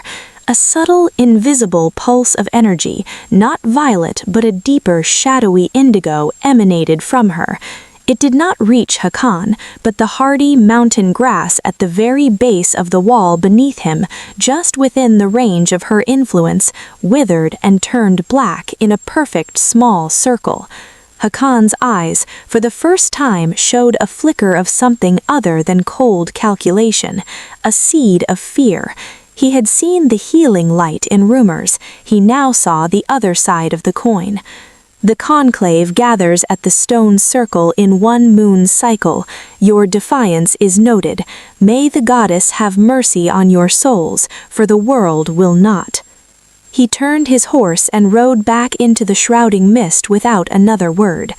Elara let out a shaky breath, the aggressive energy receding, leaving her feeling hollow. She had just threatened an entire pack with a power she barely understood. Kaelen turned her to face him, his hands on her shoulders. His eyes searched hers, not with fear, but with fierce pride. "You were magnificent," he murmured. "I scared myself," she confessed, her voice small. "Good," he said, surprising her. "A ruler who does not fear their own power is a tyrant. You understand the weight of it. That is why you are fit to wield it." He looked back over the wall, his face hardening. "But Hakon is right about one thing. The Conclave is now inevitable. We must go, and we must be prepared for everything." The following weeks were a whirlwind of grim preparation. Elara's training intensified, shifting from theory to controlled application. Under Oren's guidance and Kaelen's protective watch, she learned to summon her light not from panic, but from focus. She could now heal a shallow cut on a volunteer guard's arm from across the room, directing a thin beam of violet energy. She could encourage a dormant fruit tree in the courtyard to bud and blossom out of season.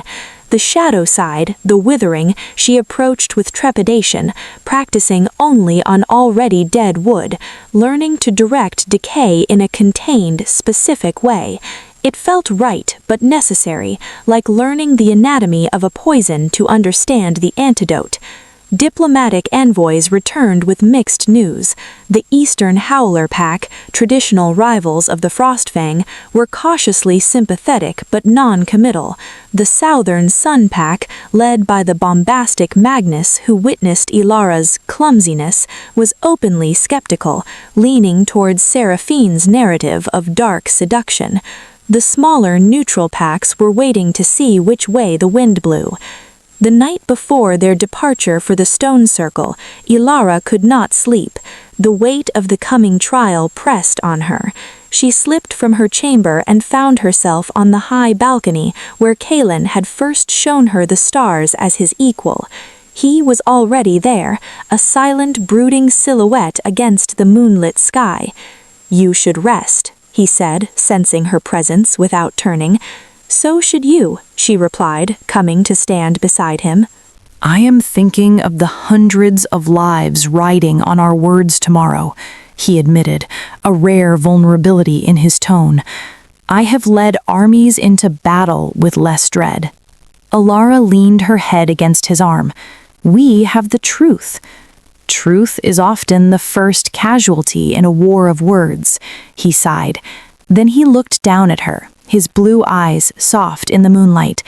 No matter what happens, no matter what they say, remember this bond. He touched the mark on her neck, which hummed gently at his touch. They cannot break this. They cannot change what you are to me.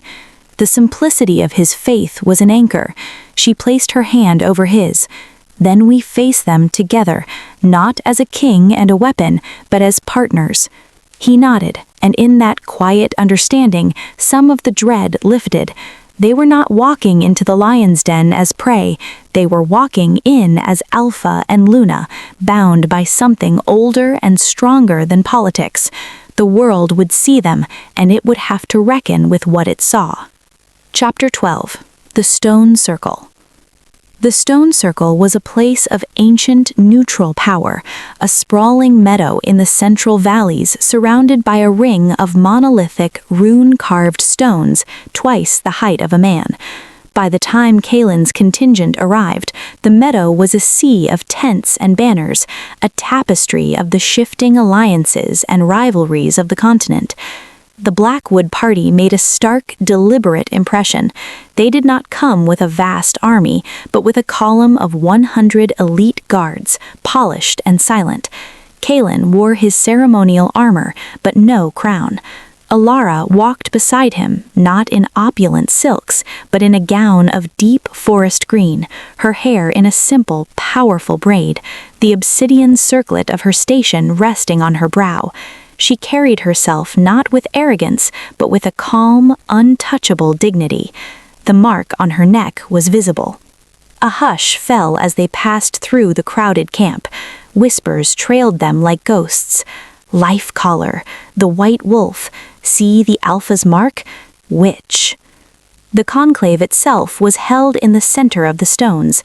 A great fire pit burned, and around it, on rough-hewn stone seats, sat the alphas of the 12 major packs. Kaelen's seat, carved with a wolf's head, awaited him. There was no seat for a Luna. Elara stopped beside his chair, her place clearly at his side, not among the ruling circle. Alpha Magnus of the Southern Sun grinned, a predatory flash of teeth. So, the Phantom Queen appears in the flesh. We are honored. Save your honors, Magnus, Kaelen said, taking his seat, his voice cool. Let us begin. The conclave was presided over by the eldest Alpha, an withered but sharp-eyed man named Gideon from the neutral Rolling Plain pack. The matter is grave, Gideon intoned. We gather to address a disturbance in the natural order. The Frostfang speak of an abomination, a stolen power. The Blackwood speaks of a blessed return. We are here to hear truth. Alpha Varg, you brought the challenge. Speak. Varg, Jorah's successor, was a block of silent menace. He stood, his pale eyes fixed on Elara. The truth is plain. The Blackwood harbors a creature of legend, a being of unnatural power. Her very existence is a threat to the balance between our kinds. She is not wolf. She is a force, one my predecessor foolishly sought to claim. But his error does not erase the danger. She must be placed under the guardianship of the Conclave for study and containment, lest her power fall into the wrong hands or destabilize our world. Murmurs of agreement rippled through some of the Alphas. Guardianship, Kaelen's voice cut through the noise. You mean a cage. You speak of balance, Varg, yet you attacked my home unprovoked to kidnap her. Where was the concern for balance then? That was Jorah's madness, a new voice rang out. All heads turned. Lady Seraphine, seated beside her father, the Alpha of Riverstone, stood. She was a vision of outraged virtue. We all condemn Jorah's attack, but it does not change the facts. This girl appeared from nowhere with no past and has clearly used forbidden arts to ensnare the mind of a great king. Look at him. He who spurned the daughters of great Pax now kneels before a scentless servant. Is that not proof of bewitchment? The accusation, so publicly and viciously made, landed like a stone in water, spreading rings of doubt. Elara felt the hostile stares intensify. Then Alpha Gideon turned his ancient eyes to her. "Life caller, you have been silent. What say you to these charges? Of bewitchment? Of being a danger?" Every ounce of Elara's training, every moment of fear and hiding, coalesced into this single point. She stepped forward, not into the circle, but to a place where all could see her.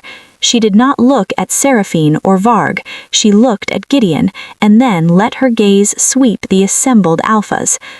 "I say that I have spent my life in silence," she began, her voice not loud but imbued with that same resonant clarity that made people listen. "I was found broken on the Blackwood border, my family murdered for the power in my blood, a power I did not ask for and spent years hiding. I became a ghost to survive. Alpha Kaelen gave me not a cage, but a home. He saw not a weapon, but a person. The bond between us is not sorcery, it is the will of the moon goddess, a truth any true wolf here can feel in their spirit if they dare to listen past their fear." She lifted her hands, palms up. "You call me a danger, you speak of my power." She focused not on growth or decay, but on simple truth. A soft, pure white light, gentle as moonlight, began to glow from her skin, illuminating her from within. It was not threatening, it was beautiful, awe-inspiring. From the ground around her feet, where the earth was trampled and dead, tiny, resilient blue flowers pushed through and bloomed, forming a circle of life around her. "I am a life caller," she said, the light pulsing with her words. "My gift is the song of vitality. Yes, I can heal." She looked at a nearby Blackwood guard who bore a fresh, red scar on his cheek from the Frostfang attack. With a gentle motion of her hand, a wisp of light drifted to him. The scar faded to a faint silver line. A gasp went through the crowd. "And yes," she continued, the light dimming slightly, her tone growing solemn, "I can deny that vitality. I can wither and decay. I have learned this, not to make war, but to defend my home and my pack." Because you are right, power in the wrong hands is a danger, but judgment in ignorant hands is a tragedy. I am not asking you to trust me. I am asking you to see me, not as a prize or a phantom or a witch, but as a wolf, a mate, a queen who wants the same thing you do, a future for her people. She let the light fade, leaving the circle of flowers as the only evidence. The silence was profound. Then Alpha Magnus chuckled, breaking the spell. "A pretty speech and pretty flowers, but it changes nothing. Power is power. Who controls it?" "Who controls the wind, Magnus?" a new gruff voice interjected. It was Boren, the alpha of the eastern howlers. "Or the rain. Some forces are not meant to be controlled, only respected. The girl speaks true. I feel no sorcery in her bond with Blackwood, only the old magic. The Frostfang attacked out of greed. Riverstone's daughter speaks from spite. I will not vote to cage a fated mate for the crimes of others' imaginations." The conclave erupted into argument. The lines were drawn. It was not a clear victory, but Seraphine's narrative of bewitchment had been shattered. Elara had forced them to see her as a person. The vote, when it came, would be close. And as the shouting continued, Elara noticed Varg and Seraphine's father in a deep, intense conversation, their eyes dark with conspiracy. The real battle, she realized, might not be won with words in the circle, but with actions in the shadows of the camp. Chapter 13. A Shadow in the Camp. The conclave adjourned at dusk, the matter unresolved, to reconvene at dawn for the final vote. Tension hung over the camp like a thundercloud, alliances shifting like sand. Kaelen's war tent was a bastion of focused energy, scouts coming and going with reports. "The Howlers are with us, and the two smallest cacks are leaning our way," Rylan reported, marking a map. "Riverstone, Frostfang, and Southern Sun are solidly against. The rest are undecided. It will come down to Gideon and the Plains Pack. His vote is the pivot." Kaelen ran a hand over his face. Gideon is old, cautious. He fears disruption above all else. Elara's display, it moved him, but it also confirmed the power exists. He may vote for guardianship simply to remove the variable. Elara listened, a cold knot in her stomach. To be voted into custody by a council, it was a more civilized nightmare than a battlefield, but a nightmare all the same. "We cannot let it come to that," she said quietly. "We may have no choice," Torin grumbled. "If the vote goes against us, defying the Conclave's ruling is an act of war against all packs." A soft scratch came at the tent flap.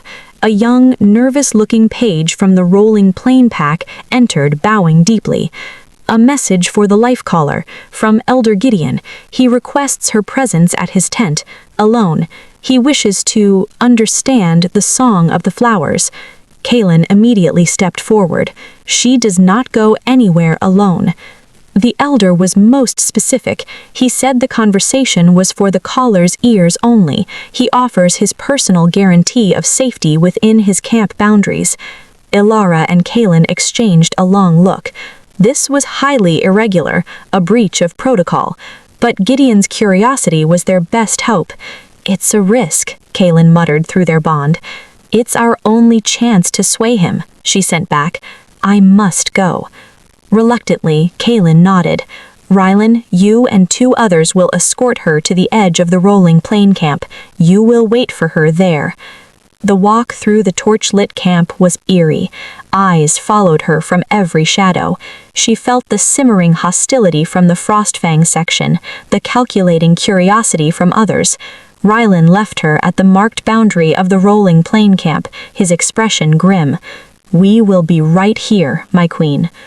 Gideon's tent was large but simple. Inside, the old Alpha sat on a cushion by a small brazier, a pot of tea steaming between them. He gestured for her to sit. "You showed courage today, child, more than most Alphas in that circle. The flowers were a nice touch, but courage and beauty do not answer the hard question." "And what question is that, Elder?" Elara asked, kneeling gracefully. "Can you control it?" he asked bluntly. "Not when you are calm and making flowers, when you are angry, when your mate is threatened, when 100 warriors are dying around you. Can you stop the song from becoming a scream that unravels life itself? The old tales, they speak of life callers who, in grief, turned entire forests to dust." The question struck at her deepest fear. She thought of the withering grass before Hawken, of the pulse of energy that had thrown Kaelen across the room.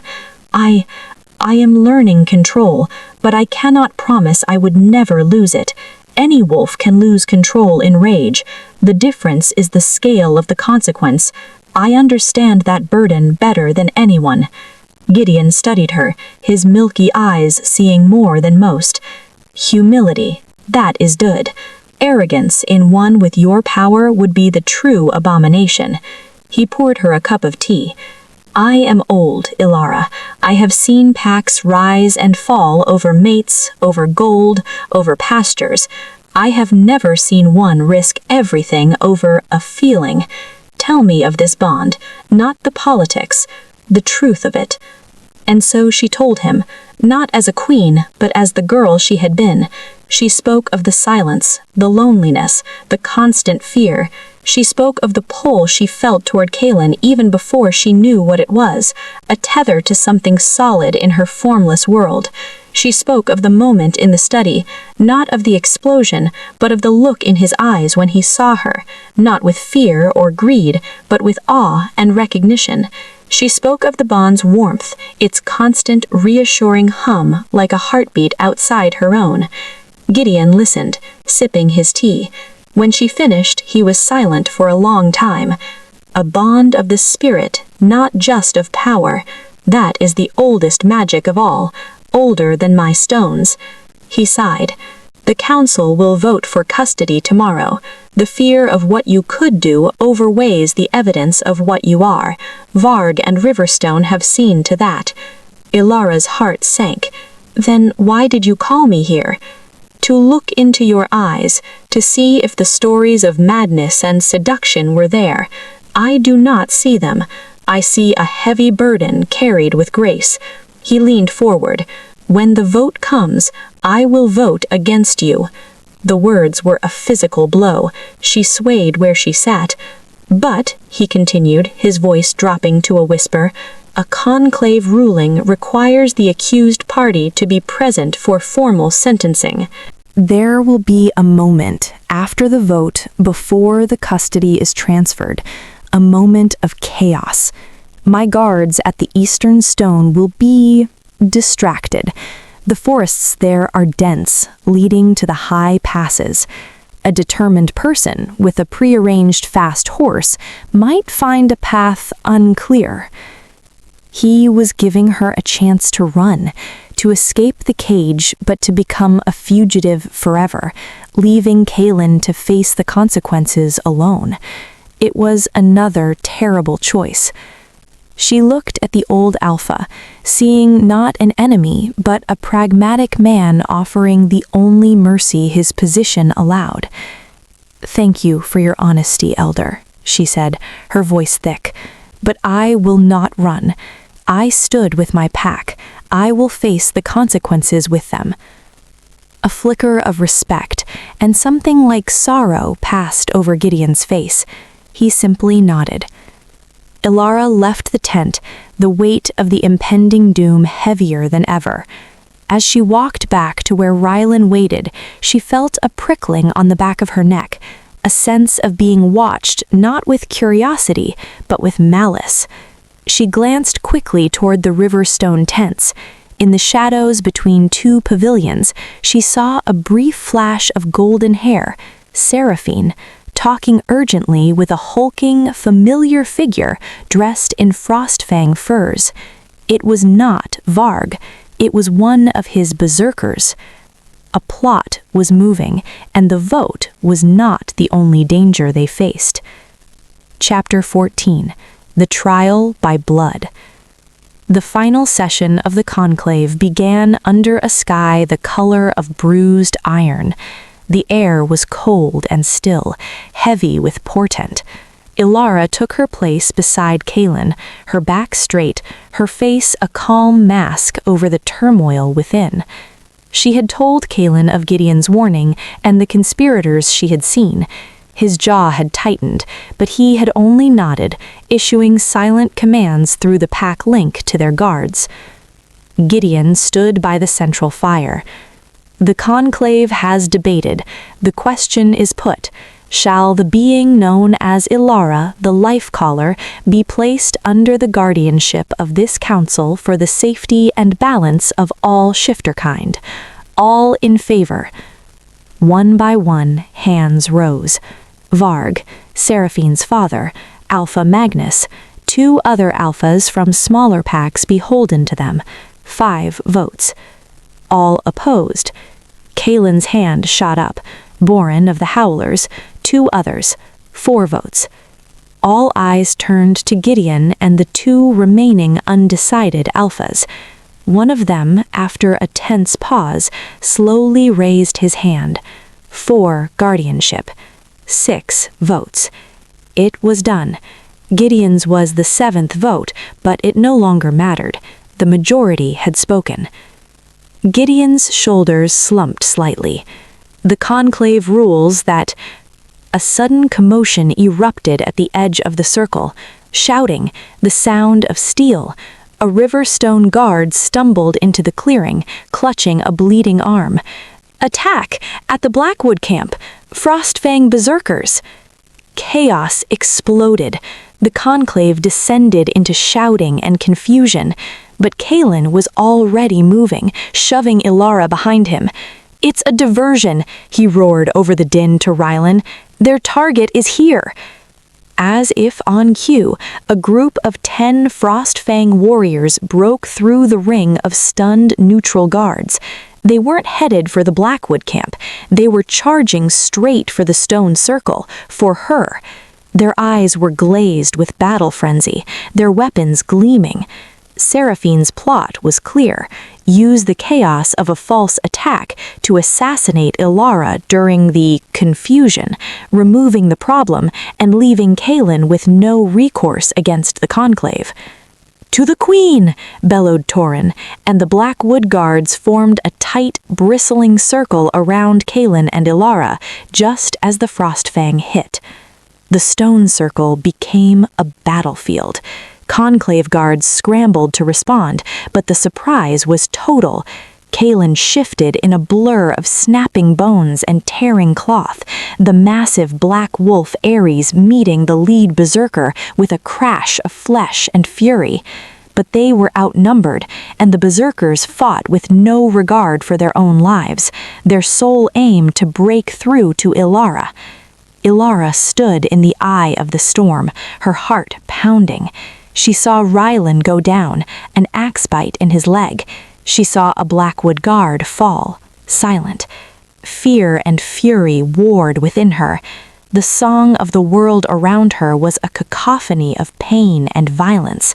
She could feel the life forces flickering, the vibrant energies of her packmates being snuffed out. "Control it," Gideon's voice echoed. "Can you control it?" A berserker, howling, broke through the line, his spear aimed at Kaelen's exposed flank as he wrestled with another. No. Elara did not scream. She did not unleash a wild wave of energy. She focused with every fiber of her being, the way she had learned in the warded courtyard. She saw not the berserker, but the life in him, a chaotic, frenzied, burning knot, and she pulled. It was not decay, it was not a withering, it was a gentle, firm command. Sleep. The violet light that shot from her hand was a thin, precise beam. It struck the berserker not as a blow, but as an infusion. His furious charge faltered, his eyes rolled back. He collapsed to the ground, not dead, but in a deep, instant, and utterly peaceful slumber, his weapon clattering from his hand. The fighting around her stuttered. Everyone had seen it. Elara didn't stop. She turned, her movements calm, deliberate. Another beam of light. Another Frostfang warrior slumped. She was not harming them. She was gifting them with an overwhelming, forced tranquility. It was a defensive use of her power that was both breathtaking and terrifying in its effectiveness. Within minutes, the attacking force was a pile of peacefully snoring warriors. The silence that followed was louder than the battle. Kaelen shifted back, breathing heavily. Blood streaked his chest. He stared at Elara, who stood with her hands still slightly raised, violet light fading from her fingertips, surrounded by sleeping enemies. The entire conclave was staring, mouths agape. Varg's face was purple with rage and humiliation. Seraphine looked like she had been slapped. It was Gideon who spoke first, his voice filled with awe. By the goddess, she didn't take a single life. She subdued an entire frenzied attack without violence. He turned his fierce old eyes on Varg and Seraphine's father. This was your doing, a betrayal of parley, an attempt at murder under the sacred stones. The tide turned irrevocably. The conspiracy, laid bare in such a brutal, clumsy manner, destroyed all credibility of the opposition.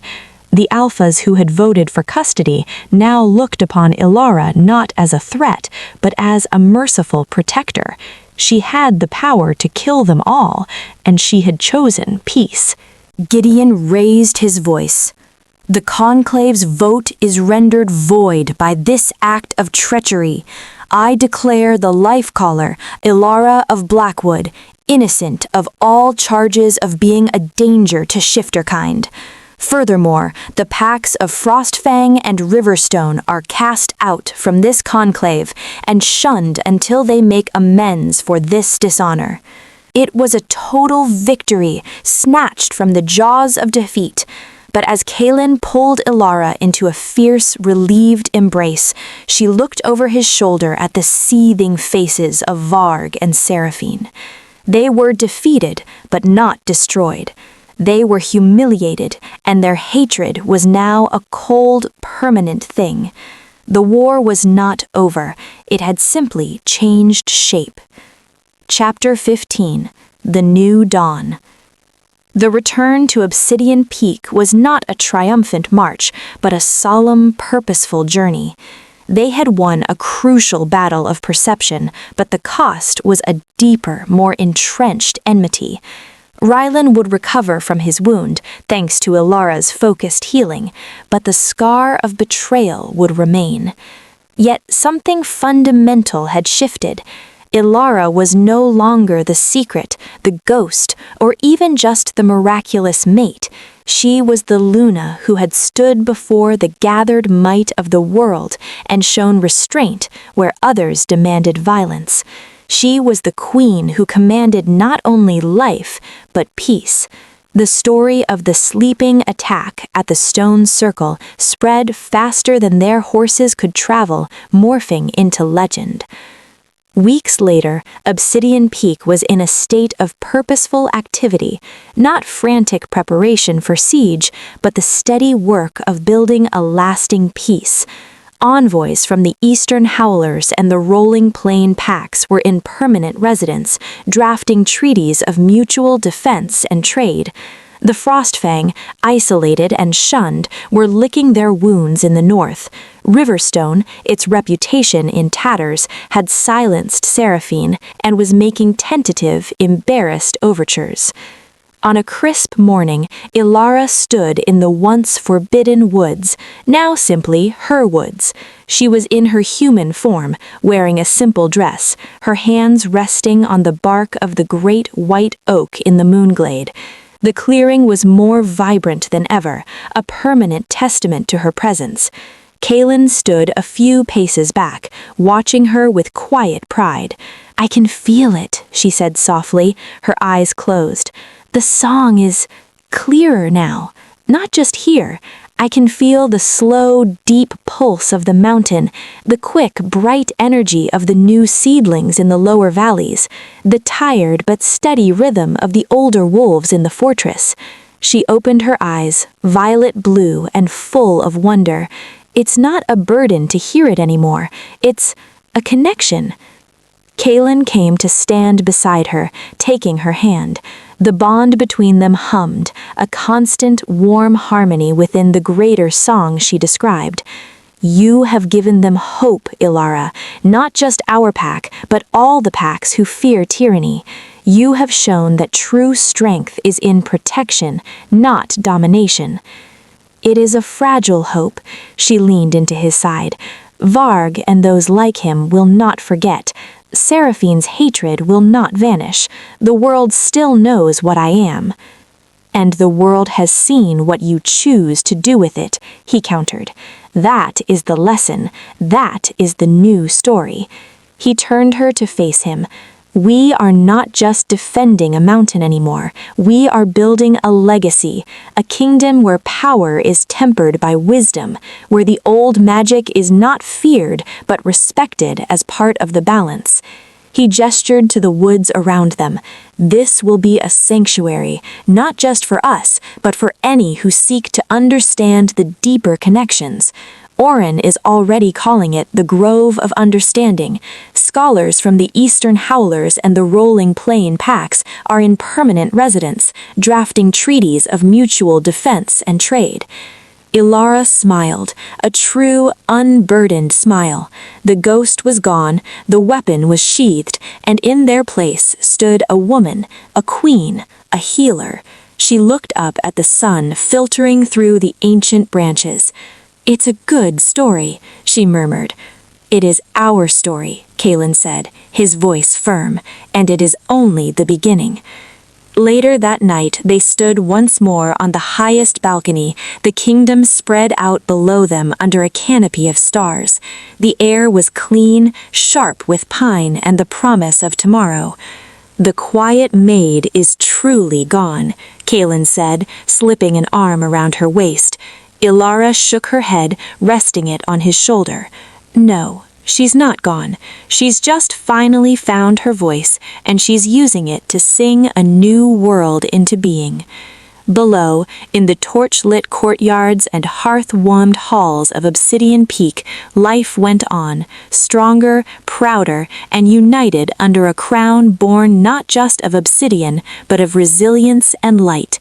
The Alpha King had followed a ghost into the woods, and what he found had not just changed everything, it had healed a broken kingdom and sparked a dawn the world had long forgotten how to hope for. And together they would ensure that dawn would never fade. The end. I hope you all enjoyed this story, so please don't forget to like, subscribe, and share this story.